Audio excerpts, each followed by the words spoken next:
Bueno, buenas tardes a todos y a todas. A un nuevo encuentro de comunicación y derecho. Bueno, hoy vamos a ver si vamos a poder aguantar un rato sin empezar a llorar, ¿no? Porque venimos nosotros de todo el día del abogado laboralista, la abogada laboralista, y bueno, ahora tenerlos a ustedes ahí, la verdad que llena de emoción, llena el alma, escucharlos y poder ver, ¿no? Que acá hoy vamos a entrevistar a la señora Silvia Barrera. Ella es la veterana de guerra más condecorada de las Fuerzas Armadas Argentinas, tras participar activamente como instrumentadora quirúrgica en el conflicto bélico junto a otras 5 compañeras. Oportunidad en la que afirmó que de a poco la sociedad va logrando visibilizar el rol de las mujeres en la guerra y sin duda alguna seremos parte de la historia de la Argentina. Tenía 23 años, Silvia, cuando se alistó como voluntaria para ir como instrumentadora quirúrgica, y su historia, como la de tantas mujeres que tuvieron un rol protagónico al trabajar para salvar vidas en medio del conflicto bélico con Inglaterra, aún esperan un reconocimiento de toda la sociedad.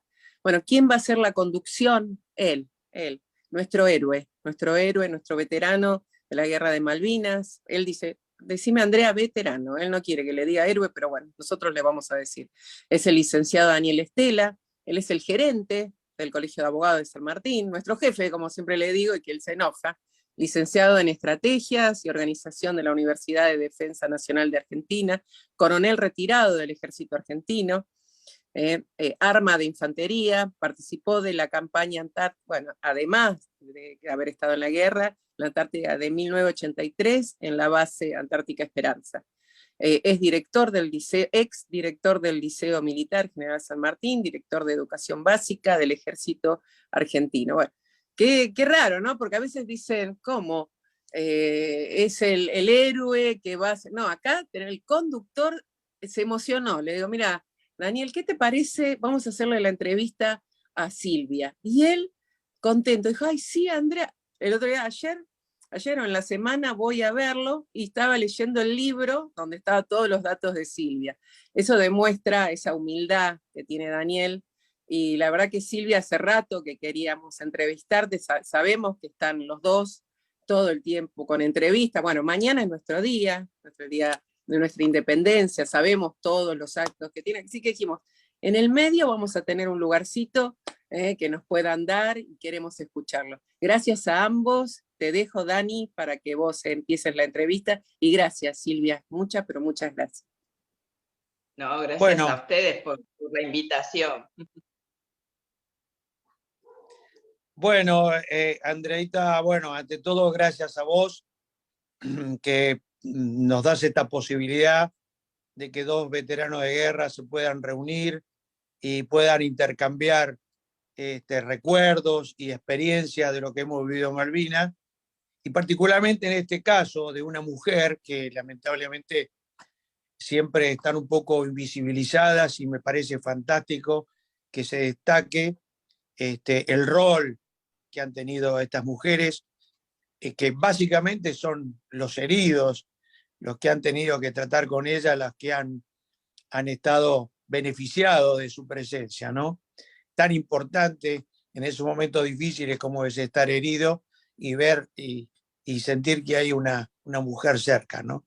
Así que, y bueno, y Silvia, gracias también por prestarte a esta entrevista que de alguna manera busca eso, busca visibilizar todo lo que ustedes han hecho, que ha sido tan importante. Así que bueno, para empezar, me gustaría saber que nos cuentes a todos cómo fue tu vida antes, cómo sos, cuál es tu núcleo familiar, para que te conozcan, ¿no es cierto? Bueno, yo soy nacida en San Martín, frente a la entrada del Círculo de Suboficiales, del CIRSE. Así que soy hija de suboficial de infantería. Y bueno, y cuando uno nace en una familia militar, es muy difícil que el bichito militar no lo pique, ¿no? Entonces, pasé toda mi vida rodeada de militares, de hijos de militares, vivía prácticamente en el club, no en mi casa. Y bueno, y cuando decidí estudiar, elegí instrumentación quirúrgica y estudié en el Hospital Ramos Mejía, en la ciudad autónoma, en Buenos Aires. Y cuando me recibí y apenas egresé, ya rendí el examen para entrar en el Hospital Militar Central. Y eso fue en 1980 que entré a trabajar después de haber rendido un examen, y en ese examen me conocí con otras dos de las chicas con las que fuimos juntas a Malvinas. Bárbaro. Bueno, yo puedo decir que lo entiendo perfectamente del bichito porque tengo 2 hijos y 2 nietos, mis 2 nietos varones que siguen la carrera, así que lo entiendo perfectamente el sentimiento tuyo y las vivencias tuyas, ¿no? Bueno, y contanos un poco cómo tomaste conocimiento, cómo te enteraste, cómo las convocaron a las mujeres para ir a Malvinas.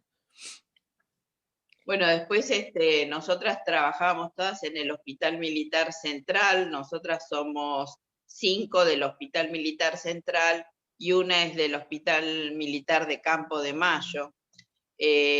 Una vez empezado el conflicto del 2 de abril, la orden es que iba a ir todo el personal militar, y el personal militar era hombre, así que las mujeres que trabajábamos en el hospital no teníamos ninguna expectativa. Hasta ese momento no había mujeres, las mujeres estaban en el ECAF, en las escuelas, y bueno, y ellas vinieron recién a hacer las prácticas en julio y egresaron en diciembre del 82, así que el 2 de abril éramos todas civiles las que estábamos en el hospital. Una vez empezados los combates, empieza el 2 de mayo, empiezan a llegar verdaderamente los heridos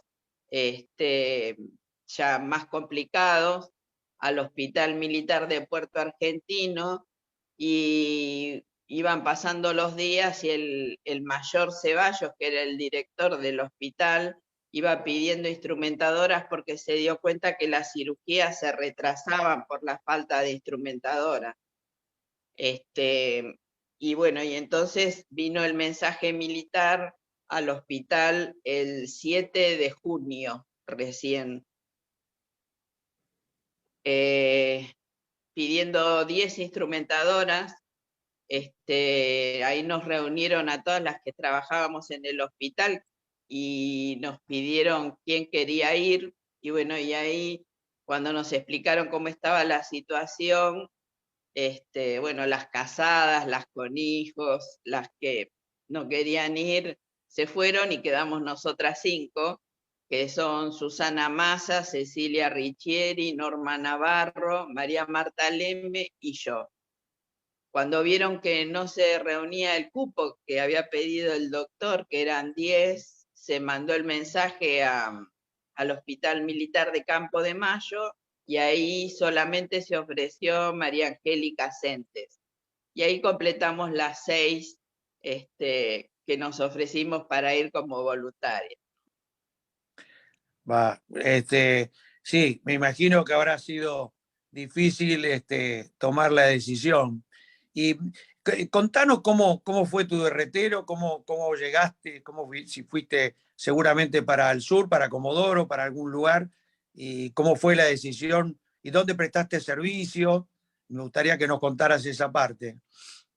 Bueno, nosotras, como no había mujeres todavía, nos dieron la ropa que había en ese momento en el hospital, que era de hombre, con calzado de hombre. La ropa que había quedado en el hospital era de verano, así que así medias disfrazadas, partimos a las 4 de la mañana rumbo a Río Gallegos, ¿no? realmente nosotras cuando salimos del hospital ya salimos para nuestras casas con los pasajes, con la bolsa de equipo, así que cuando llegamos nuestros padres lo único que hicieron fue acompañar la decisión que habíamos tomado, ¿no? Que realmente nos cambió la vida y que fue tomar un montón de decisiones durante esa tarde para salir a las 4 de la mañana. A las 4 de la mañana salimos a Río Gallegos, y con estas cosas tan improvisadas que pasaron en Malvinas, nosotras llegamos y nadie nos estaba esperando. Entonces nos encontramos con que nos habían mandado a Malvinas sin un papel, sin una documentación que dijera a dónde íbamos. Y tampoco nos habían dicho a dónde ir. Así que nos quedamos ahí en el aeropuerto.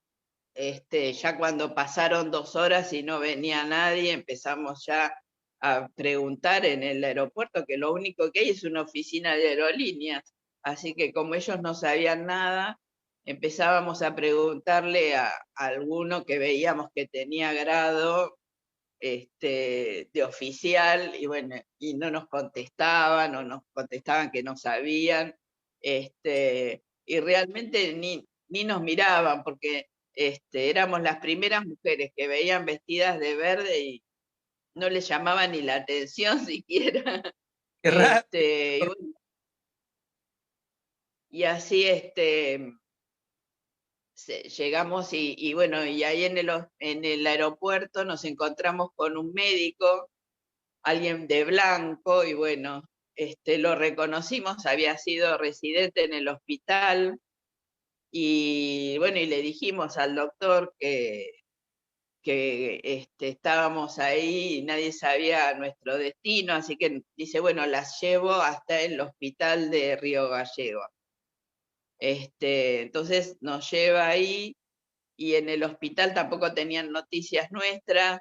El director había sido también médico en el hospital, así que también lo conocíamos. Y bueno, y nos dejó en la vereda del hospital hasta que mandó mensaje a Buenos Aires. Todo esto era ya el mediodía, estábamos sin comer. En Río Gallegos, después de la 1 cierra todo, pues todo el mundo se va a dormir la siesta, así que seguimos sin comer, y nos trajo un café con unas galletitas que tomamos ahí en la vereda. Y bueno, y ahí nos mandaron ahí constató que sí, que era verdad, que íbamos a Malvinas. Y nos mandaron al comando logístico. Nos llevaron en un camión al comando logístico, ahí nos dieron ropa de invierno, que tampoco pudimos usar porque tanto las camisetas como los calzoncillos largos, si nos los poníamos no nos cerraban los borceguíes porque las piernas nos quedaban largas, las mangas nos quedaban largas. Así que seguimos con la ropa de verano, y lo único que agarramos fue medias y bueno, y una que otra camiseta de mangas cortas como para un poco abrigarnos. Y bueno, y la campera, que a pesar de que nos quedaba grande, fue nuestro abrigo, ¿no? Y bueno, y después de ahí nos llevaron en un camión hasta Punta Quilla, que es un lugar a donde el Irizar se acerca más a tierra, y entonces ahí nos vino a buscar el helicóptero del Irizar y nos llevó al Irizar, que era nuestro medio de transporte para ir a Malvinas. Una de las tantas Ahí situaciones que vivimos todos, ¿no es cierto?, a lo largo de todo el conflicto y de trasladarnos de un lado a otro, y formaba parte de la incertidumbre de la guerra, ¿no es cierto? Así que bueno, y de ahí te transportaron al Irizar en helicóptero. Me imagino sí, la cara de los marinos cuando llegaron al Irizar y cómo la recibieron. sí, muy, muy no lo notamos como agresivos, sino como sorprendidos, como también desilusionados, porque el mensaje que había llegado era: llega personal de sanidad de ejército, y cuando se abrió la puerta del helicóptero y nos vieron a nosotras, también subestimándonos como mujeres, éramos muy jovencitas, muy flaquitas, y bueno, creo que nos subestimaron pensando qué iban a hacer con nosotras, ¿no? Si íbamos a aguantar lo que nos esperaba. Y también creo que era un momento en que el Irizar venía recién con una dotación nueva, ¿no? Entonces, también hay que comprenderlos que ellos también se estaban aclimatando al barco, sabiendo que iban a lo que es la culminación de una carrera militar, ¿no? Ir a una guerra y encontrarse con que iban a tener que trabajar con nosotras.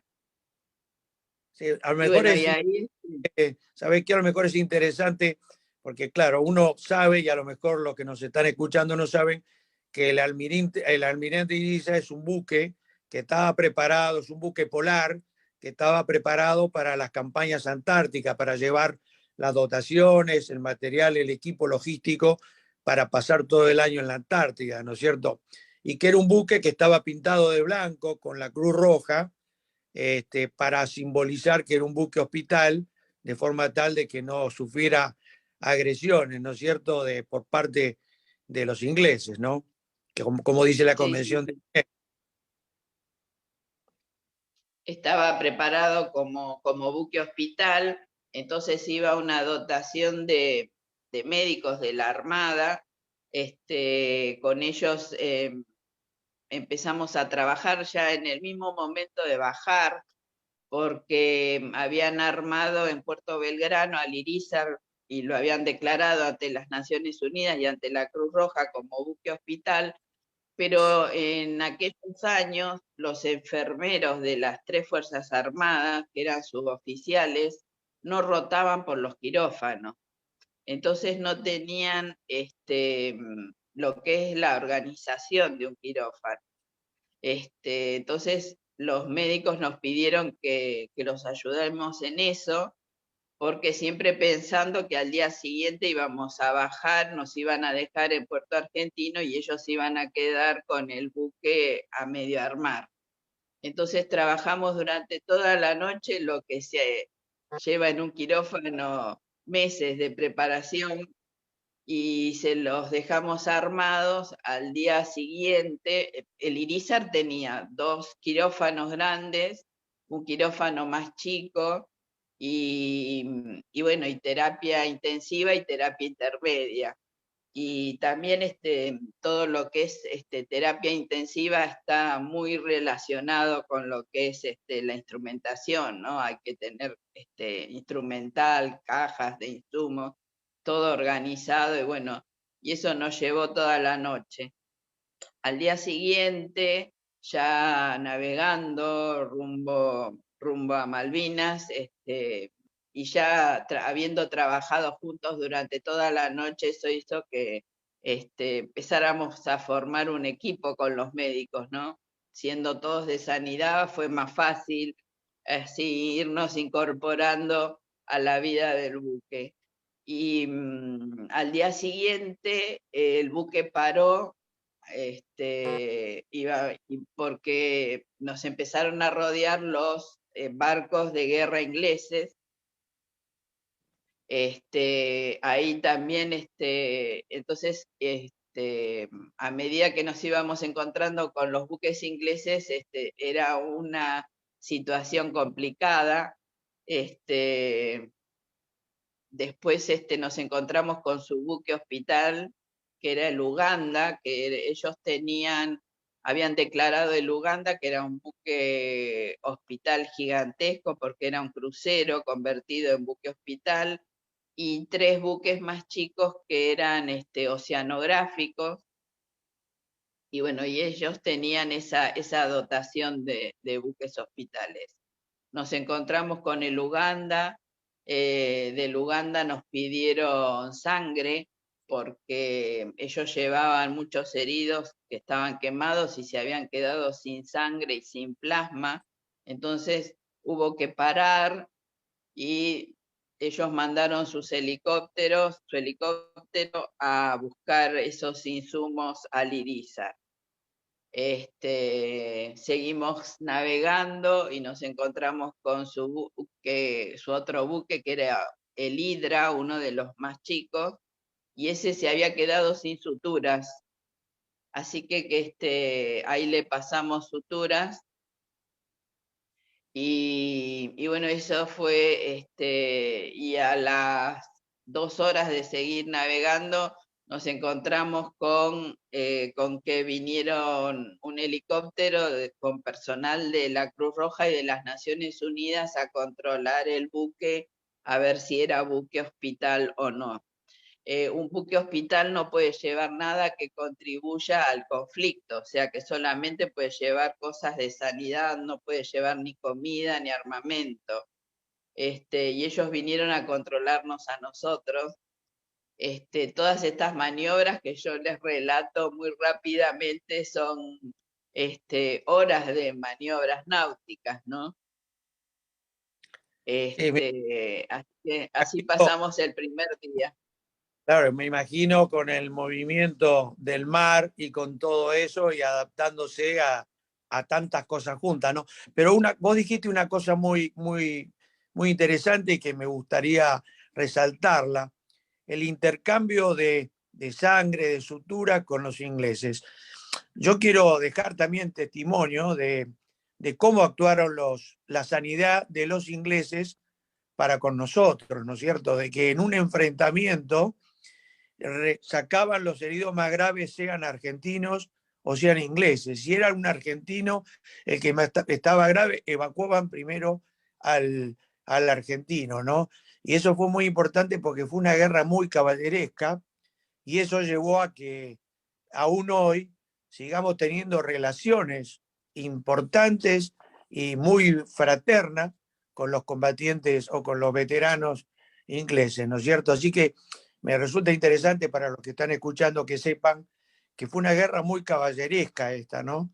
Donde todo eso que vos estás relatando, y rápido por la falta de tiempo, es muy importante destacarlo, ¿no? Así que te lo agradezco esa parte también, ¿no? Que me das pie a que yo pueda agregar esto. Así que, y bueno, y ahí les empezaron a llegar los heridos, ¿no? Contanos un poquito de No, esa experiencia. llegamos al atardecer, después de todas estas maniobras, llegamos al atardecer a Puerto Argentino, ahí el barco amarró en la bahía frente a Puerto Argentino, y bueno, y ahí empezó el primer bombardeo, porque ya llegamos casi al anochecer, así que ahí sufrimos nuestro primer bombardeo. Ahí los marinos nos explicaron qué eran todas esas luces que veíamos. Nosotras somos personal civil y no teníamos experiencia en armamento ni nada. Así que nos fueron explicando todas esas bengalas que veíamos, los distintos colores que hacen el distinto calibre de las armas que se usaban en Malvinas. Y bueno, y así pasamos nuestra primer noche, ¿no? Viendo esto que para nosotros era nuevo. Y Bueno, al día siguiente, sí, te escucho. ya preparados para bajar, y bueno, y ahí vino el problema de que se dieron cuenta de que éramos civiles, ¿no? Claro. Otra de las tantas cosas dificultosas, ¿no es cierto? Claro, ustedes no tenían grado militar y era difícil que estuvieran ahí en el conflicto. Así que, bueno, los dejaron en el barco.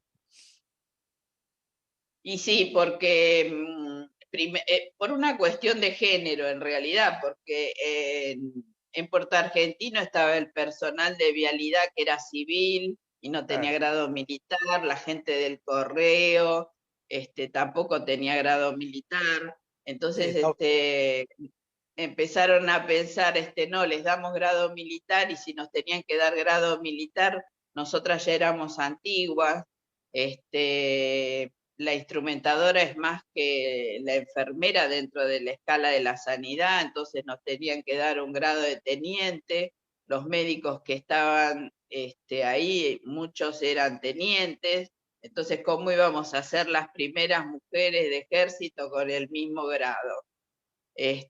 O tener más grado que los suboficiales.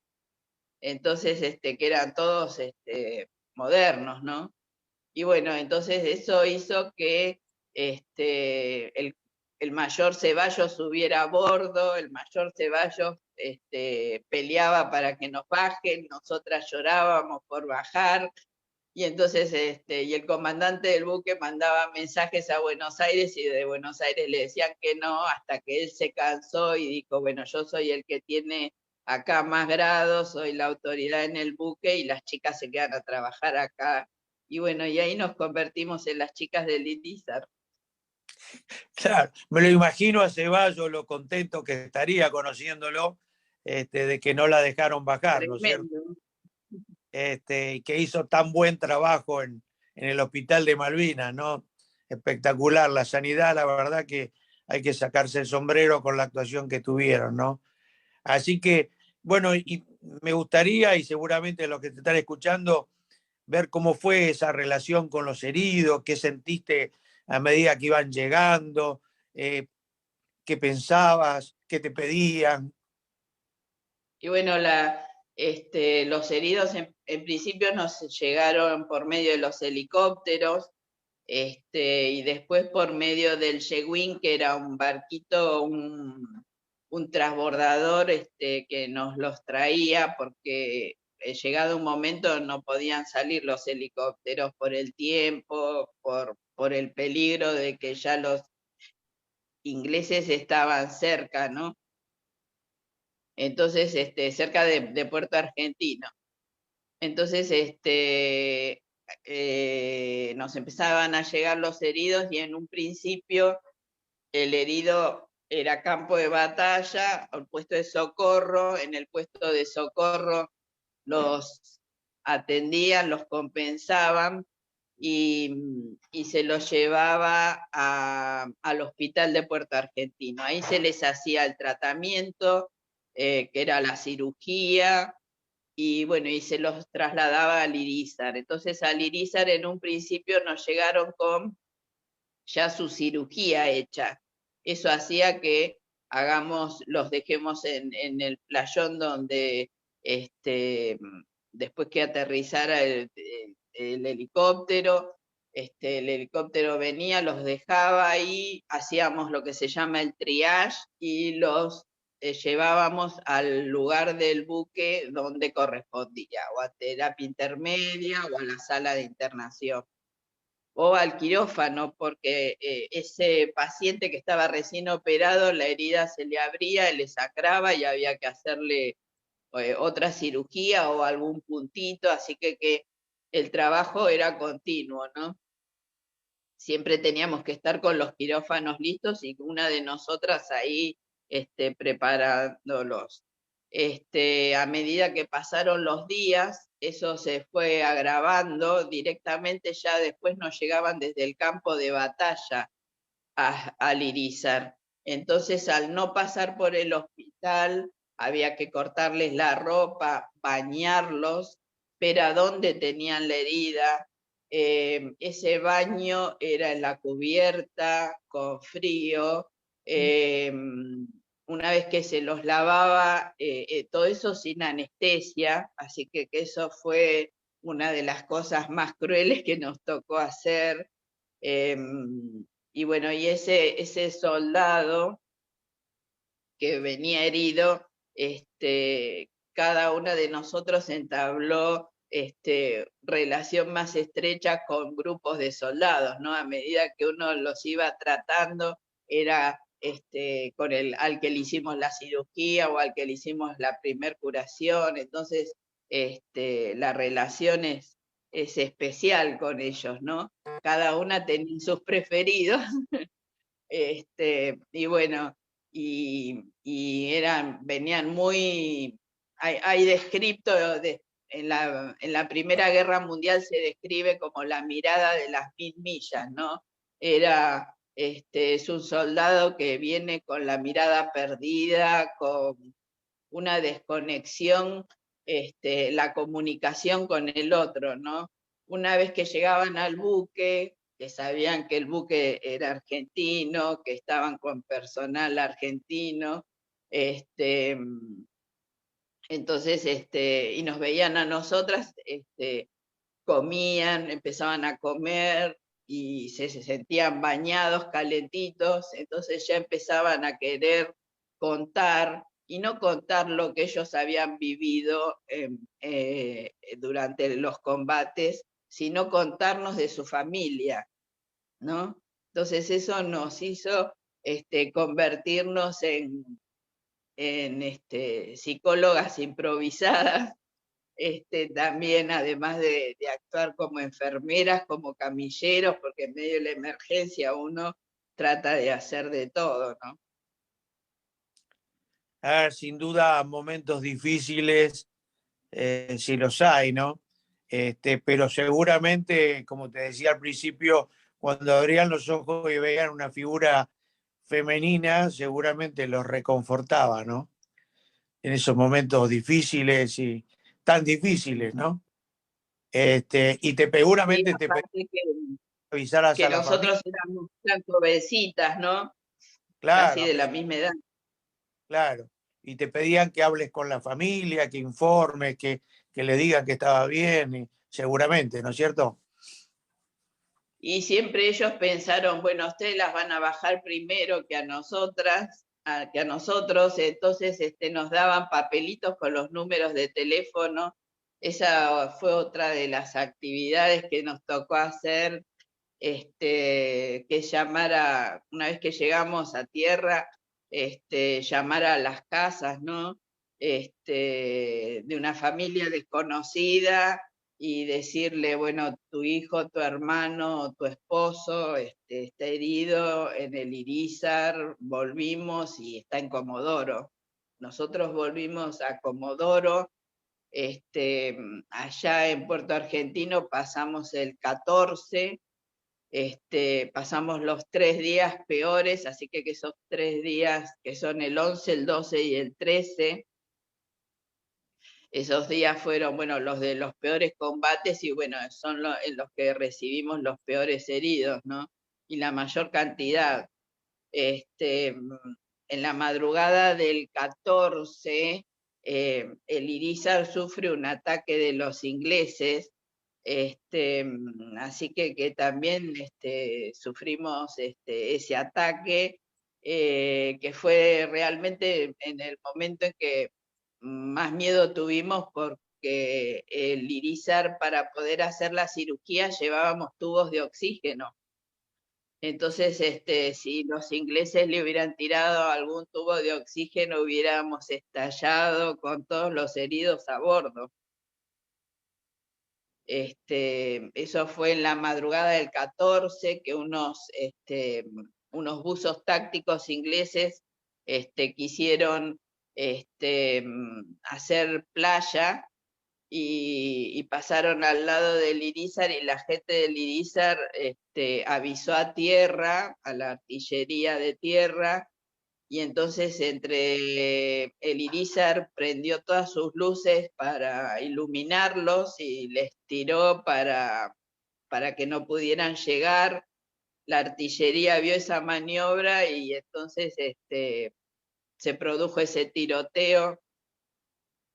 Y bueno, y nosotras estábamos haciendo cirugías, así que escuchábamos muy cerca eso que estaba pasando, ¿no?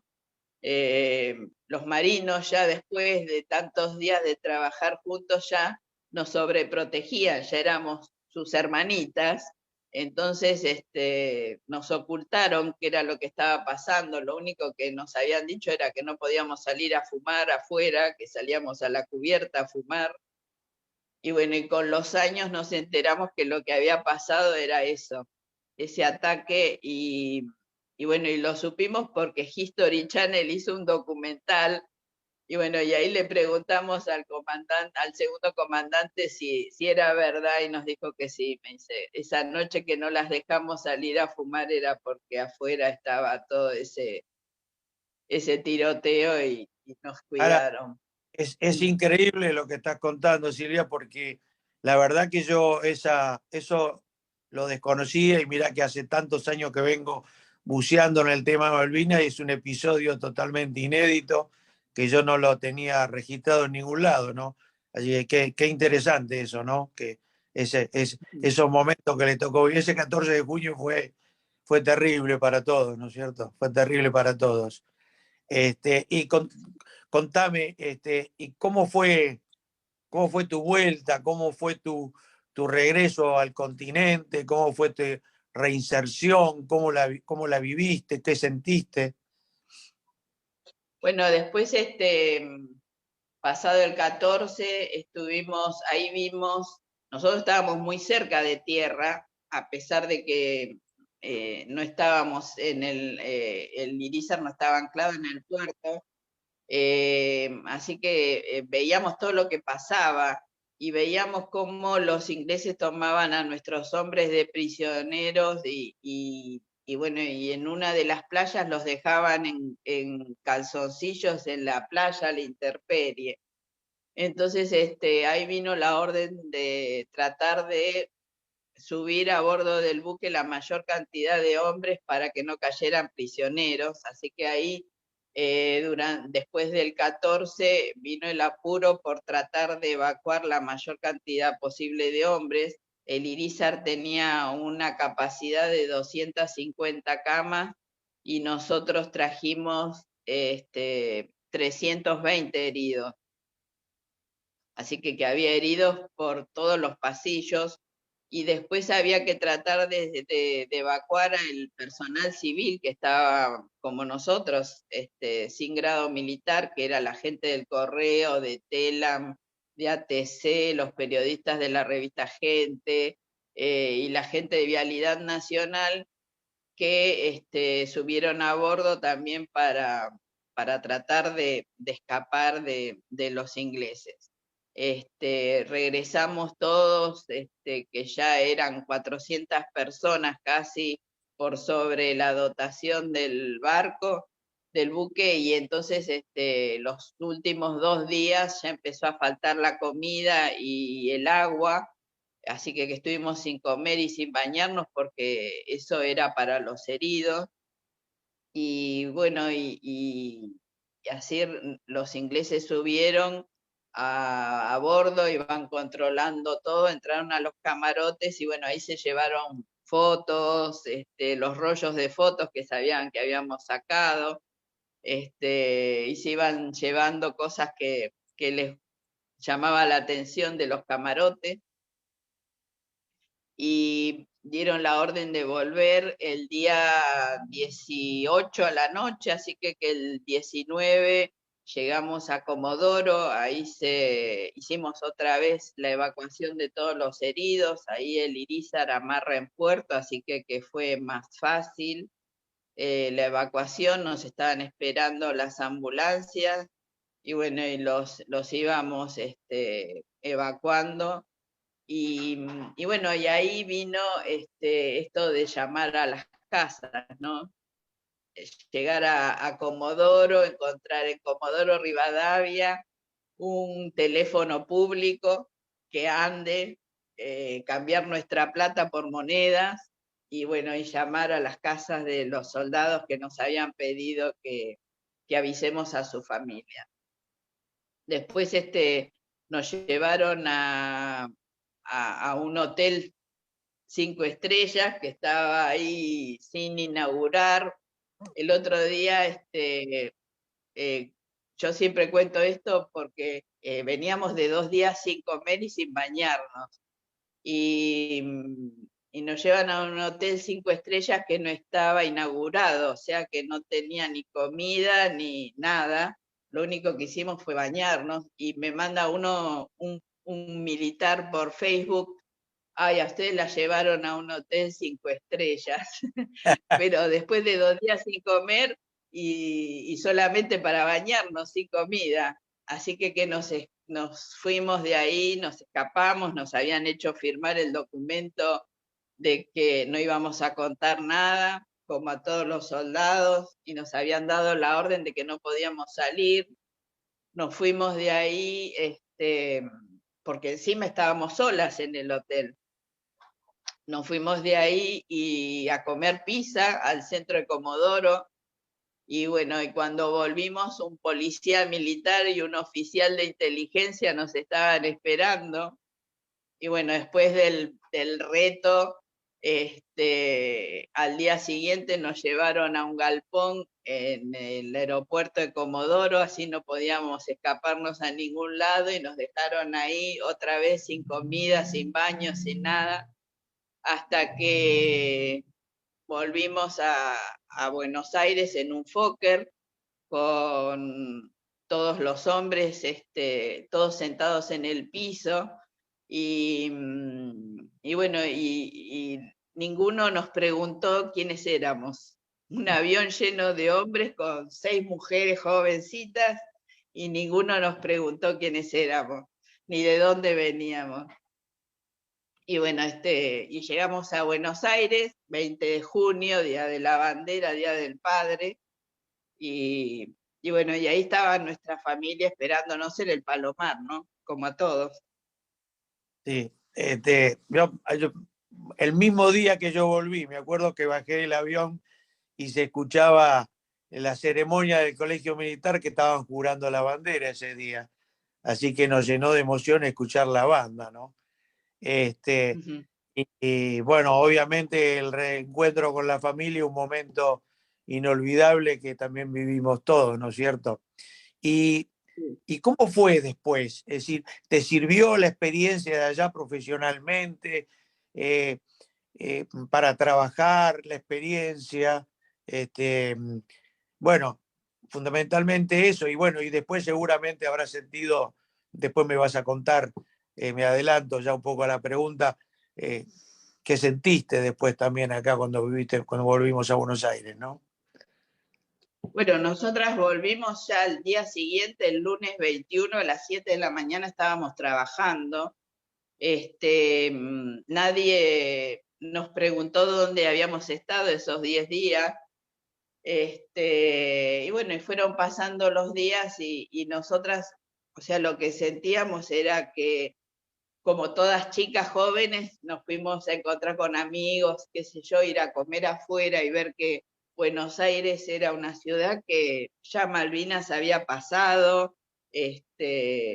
La preocupación era que habíamos perdido el Mundial, que había venido el Papa, y bueno, y era, la verdad, fue un momento también doloroso, ¿no? Venir y ver que Buenos Aires es una ciudad tan cruel, que pasan tantas cosas, que Malvinas ya era pasado, así que tampoco querían hablar de una derrota, ¿no?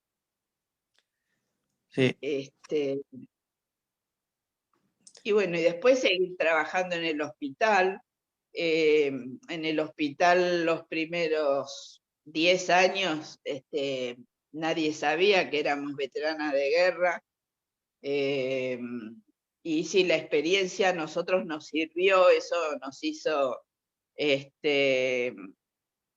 tener una experiencia en el hospital que el resto de las instrumentadoras no tenían en cuanto a lo que era la emergencia, ¿no? El manejarnos en la emergencia. Eso fue para nosotras importantísimo, y nos hizo ser muy valoradas. Cuando nosotras volvimos, ya estaban las primeras mujeres militares. Entonces, las primeras mujeres militares se encontraron con que nosotras éramos, ya al año siguiente de volver, fuimos nosotras condecoradas por primera vez. Entonces, realmente no les gustaba, y aún hoy no les gusta que las mujeres que seamos civiles, que somos las más condecoradas a lo largo de los años, y bueno, y eso les molesta tanto a los hombres como a las mujeres, ¿no? Y todos estos años, como a todos los veteranos que fuimos, porque está esa rivalidad, he hablado con varios y les ha pasado en las distintas unidades, el que no fue, se lo hace pagar al que fue. Sí, fue duro eso y costó mucho también adaptarse porque cuando llegamos, en el caso nuestro, todos los jefes habían cambiado, los jefes habían quedado allá y eran jefes que se hacían cargo y que no habían vivido la guerra, y los que volvíamos éramos indisciplinados y éramos rebeldes, ¿no es cierto? Pero veníamos con un dolor profundo en el alma por la derrota también y por lo que habíamos vivido, ¿no es cierto? ¿Y qué fue lo peor de la guerra para vos? Bueno, yo creo que ese día en que llegamos y nos encontramos con que nadie sabía nada, dijimos en qué nos metimos, que todo era tan improvisado. Creo que fue el único momento en que nos preguntamos por qué habíamos ido. Y bueno, y después esos últimos días antes del 14, en que teníamos que recibir a los heridos directamente desde el campo de batalla, esos días fueron días tremendos, ¿no? Y después la vuelta, ¿no? Sí, coincidimos totalmente. La vuelta fue quizás más dura que lo que vivimos allá, ¿no? El otro día leía, y yo concuerdo, que ustedes son la nueva Juana Zurduy, ¿no? Lo leí en un libro de Aeda, y es cierto, ustedes son poquitas y son las que se han destacado en una tarea tan noble como esa, como la que han llevado adelante, ¿no? Así que yo, en representación de los que iban en el avión, les reconozco todo lo que han hecho, ¿no es cierto?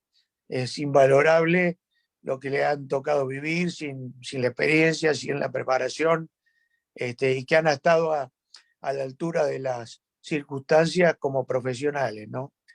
Así que yo te agradezco enormemente. No sé, Andreíta, si vos o alguna de los que están escuchando esta charla quiere hacerle alguna pregunta, Yo lo único, algún tú. lo único que les quería decir a ambos es de que obviamente que tenemos una deuda con ustedes, una deuda enorme.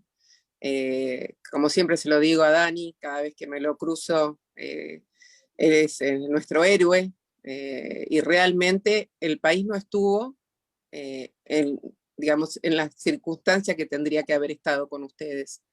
Y fundamentalmente tomo las palabras de Silvia, que vos también ya me lo contaste, Dani, que cuando ustedes vuelven, ni siquiera tendríamos que haber participado de ese mundial. No sé si me entendés. Estábamos en ver que es el enojo porque habíamos quedado fuera del mundial, mientras que ustedes estaban ahí en un conflicto que estaban terrible, la indiferencia, terrible, el maltrato, y fundamentalmente lo que dijo Silvia, habíamos perdido.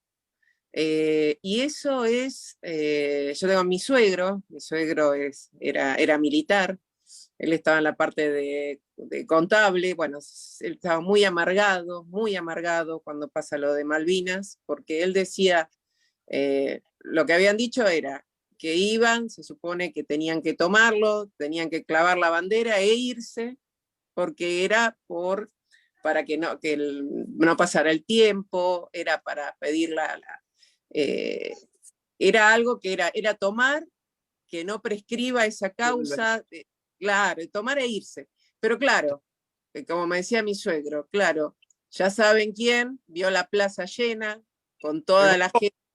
El balcón transformó todo lo que estaba planificado en lo que vino después, ¿no es cierto? Lamentablemente ese balcón nefasto y bueno, y ese espíritu triunfalista de nuestra sociedad que se fue toda a la playa. Creo que la única persona que yo escuché decir están todos locos fue a mi señora, cuando, cuando yo estaba alegre también y formaba parte de esa sociedad que estaba feliz y desesperado por ir a Malvinas, ¿no es cierto?, de participar, porque como cualquier profesional, como un médico está desesperado por tener su primera operación, nosotros queríamos probarnos realmente en combate, ¿no? Pero es como decís vos, Andreita, eso hizo, esa bisagra del balcón fue la que después llevó todo a otro momento, ¿no es cierto?, a otras circunstancias. De cualquier Total, forma, siempre es total, importante tener en cuenta que se hizo lo humanamente posible para que eso no pasara, pero bueno, la superioridad en cuanto a medios y equipos y armas y satélites y demás hizo que fuera imposible, ¿no es cierto? pero Daniel, nosotros, que justamente lo dice Silvia, que primero no estábamos preparados, que por ahí las balas no eran del arma que les mandaban, la improvisación. Yo me quedo con la palabra de ustedes dos, la improvisación. Y enfrente teníamos a los piratas, los estrategas, los burka que decían que vienen, están viniendo, pero era No, lógico. teníamos la OTAN porque tenían el apoyo de Tal Estados cual, Unidos total y además de nuestros vecinos chilenos y de muchos otros que los apoyaban, ¿no es cierto? Pero teníamos la OTAN enfrente, nada más ni nada menos que la OTAN. Y así todos ellos dicen lo que les costó. Les costó, totalmente. como dicen un libro, no fue un picnic para ellos, no fue un No, picnic. Así que tuvieron innumerables pérdidas que no tenían previsto y bueno, y eso fue por el esfuerzo de todos los que nos tocó estar allá, ¿no es cierto? totalmente. Y sí, la instrumentadora forma parte del equipo quirúrgico desde 1890. Entonces, ¿cómo van a cruzar equipos de sanidad sin la instrumentadora? Es como cruzar con una mesa con tres patas, ¿viste? Iba a Bueno, ser corto. iba a ser corto, claro, tal cual. No, y como dicen ustedes, No, ese triunfalismo, esa, como decía, vos decías, yo en esa época no lo conocía a mi esposo, así que no lo conocía a mi suegro, pero mi suegro me cuenta que él agarra una úlcera de los nervios por lo que estaba ocurriendo, y le decían, tanto como mi suegro estaba tan enojado con esto, le decían la Thatcher a él, porque le decía, lo estás defendiendo, decía, pero la superioridad que había, y como decís vos, tampoco fue un picnic. Nosotros estuvimos en Escocia y realmente hubo muchos escoceses muertos, y que realmente ellos sufrieron, que fue esa pérdida de tantos, a veces como yo creo que acá a veces como que se lo quiere minimizar, dicen los chicos, ¿viste? Que también tiene esa connotación de querer, como decir, bueno, los colimbas. despreciar, para disminuir, para ideologizar, que fue lo que vivimos, ¿no? Es decir, vimos películas derrotistas que Totalmente. no mostraban la realidad. Afortunadamente, este año que se cumplieron los 40 años fue un boom de actividades. A mí me tocó ir a dar charlas a escuelas, a lugares, y fui tan bien recibido, y seguramente Silvia también ha participado en muchísimas actividades, y la gente está, ahora yo sentí otro espíritu, otra sensación, como que la historia se dio vuelta y estamos escuchando la historia y no el relato. Tal Vivimos cual. un relato de desprestigio asociado al gobierno militar, a la dictadura, y se mezcló Se los que mezcló. fueron a combatir allá, a dar la vida, a jugarnos por nuestros ideales, por la patria, se mezcló con todo eso y se buscó desvirtuarlo, Y desvirtuarlo, desmerecerlo. Y afortunadamente este año yo sentí otra cosa que nos reconforta, a los veteranos nos reconforta mucho que la gente empiece a tomar. Yo cuando fui a charlas a colegios secundarios y los chicos aplaudían y venían a sacarse la foto conmigo, me emocioné, ¿no es cierto? Como me emociono ahora, porque uno se pone viejo y se va poniendo emotivo, ¿no es cierto? Pero los recuerdos te fluyen, ¿no? Totalmente, Sí, Dani. la esperanza está en los chiquitos y lo importante es que creo que cada veterano tiene la obligación de salir a contar lo que vivió, lo que hizo por los colegios, porque ese es el mejor testimonio y es la semillita que estamos sembrando. Esa semillita este año estalló y bueno, y nos encontramos con un año en que no tenemos tiempo para nosotros, sino que está dedicado a ir a los colegios o a hacer Zoom, y creo que eso es bueno, creo que cada año va a ser cada vez más, y bueno, y mientras podamos hacerlo nosotros, creo que es nuestra obligación. Sí, quizás no, obviamente que no nos queremos comparar con nadie, pero sería muy difícil hablar con el sargento Cabral, por ejemplo. Pero ahora es una oportunidad de charlar y de conocer de primera mano con los que tuvimos la oportunidad de participar, ¿no es cierto? Es una... Y no sabemos cuánto tiempo nos queda ya, así que lo aprovechen. Son dos niños, no digas eso, Dani, por favor. Pero fíjate vos, qué humildad de ambos, porque cuando yo te digo, Dani, vamos a hacer, enseguida ay, yo la tengo en un grupo de WhatsApp, le digo a Silvia, ¿te gustaría que fuera Dani? Ay, me encantaría. Eso es que a veces hablan de que hay enojos. Yo lo que no sabía era lo que me dice Silvia, que los que no fueron a Malvinas, a ustedes un poco como que están, no digo resentidos, pero como que están ahí un poquito enojados, como que en vez de agarrar y decir, tenemos los héroes, ustedes son nuestros héroes, en vez de estar contento, orgulloso, esperemos que sean los menos, ¿no? Que tienen esa actitud, esperemos que sean los menos. Sí, fue al principio ahí un poco de rivalidad, ahora yo lo veo porque nos invitan también de regimientos, de escuelas militares también a charlar, a dar las experiencias, lo veo con mis hijos que le han dado un rollo al tema de Malvinas, y la verdad que la gente joven lo valora mucho, ¿no? Así que... Mil gracias, bueno, mil gracias. Es complicado. Para los que seguimos en actividad todavía, vos imaginate que yo yo hago del ceremonial en el Hospital Militar Central, estoy en contacto con todo el mundo y bueno, y te viene un general, un coronel y vos estás con tu medalla ahí y sigue sin gustarles que una mujer esté ahí con sus medallas. Pero lo bueno es el militar como Daniel, que fue un orgullo, dijo yo le quiero hacer la entrevista a Silvia, y eso nos pone bien, porque vos sabés, Silvia, que obviamente no estoy hablando de la carrera militar, pero yo hablo respecto a todos los lugares que tenemos las mujeres y lo que nos cuesta, a todas nos cuesta tanto, tanto cada lugarcito, que siempre hacemos el triple y pareciera que siempre es poco. Así que te agradezco, Silvia, te agradezco de corazón por esta lucha. Y Dani, te agradezco porque sos maravilloso. Sabés lo que te quiero. A Elda, que está ahí atrás, que es una reina también, un beso enorme.